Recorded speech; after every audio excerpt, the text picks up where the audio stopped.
July 5th, I did about, half the trench. That section there up the hill here still has to be done, but you can see at the bottom I filled it in, going down toward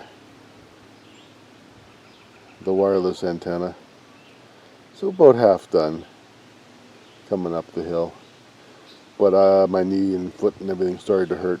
I'm hobbling around again this afternoon, so that was enough.